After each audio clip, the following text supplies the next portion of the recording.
Lancement des activités de la coordination nationale pour l'accompagnement des actions du président de la République Félix-Antoine Tshisekedi. Son coordonnateur Serge Kaembe a, à l'occasion, rappelé l'objectif de cette structure qui est apolitique. Il s'agit de réunir les intellectuels qui veulent faire avancer le pays et l'encadrement de masse afin de proposer des pistes et de solutions au président de la République.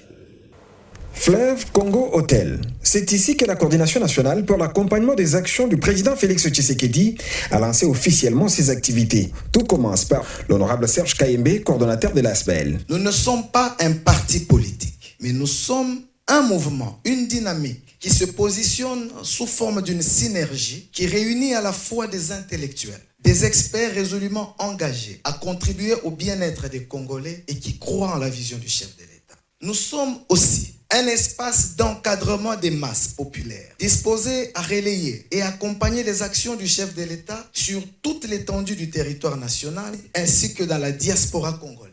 Nous sommes également cet appareil de collecte des besoins de nos populations, afin d'en étudier et proposer des pistes de solutions à nos gouvernants pour mieux accompagner le chef de l'État et le gouvernement de la République. Nous sommes enfin ce groupe constitué des leaders, issus de la majorité silencieuse, parfois très peu remarquée, mais efficace, regorgeant des entrepreneurs, des médecins, des professeurs d'université, des ingénieurs, des enseignants, des commerçants, des agriculteurs et tant d'autres, principalement des jeunes ayant de l'énergie, la fougue de vaincre et la volonté de réussite. Autre intervenant, le professeur Manda Cheboa, directeur scientifique de la Commission scientifique et études et stratégies de la CONPAP. À son tour, le directeur général de l'OVD a révélé qu'à l'arrivée de Félix Tshisekedi au pouvoir, il a été constaté que 85% des infrastructures s'est trouvé en état de délabrement avancé. Plusieurs projets de développement ont été déjà amorcés à Kinshasa, dans le Grand Kasaï et l'Équateur, avec des ouvrages qui sont vérifiables. De son côté, le porte-parole du chef de l'État, Tarsis Kasongoumé Mayamba, a salué l'initiative CONPAP et pense que sa vision permettra aux acteurs qui sont sur terrain d'être au premier plan des communications, des réalisations, car étant outillés pour mieux expliquer les réalisations pour lesquelles le chef de l'État, Félix Tshisekedi, leur a confié des responsabilités. En sa qualité d'invité d'honneur de cette grande activité, c'est Augustin Kabouya Chilumba, secrétaire général de l'UDPS et membre de la coordination de l'Union sacrée, qui a donné le temps pour les débuts des activités de la CONPAP.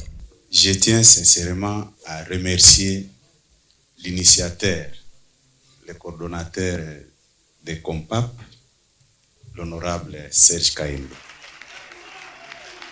Je n'avais pas hésité pour apporter ma contribution à son idée. Il y a beaucoup de réalisations que le chef de l'État a fait dans notre pays. Dorénavant, surtout nos amis de la presse qui ont une mission pédagogique d'aider notre peuple, s'ils veulent aborder tel ou tel dossier, ils doivent se référer aux gens qui maîtrisent bien les secteurs. Merci beaucoup de m'avoir honoré pour moi.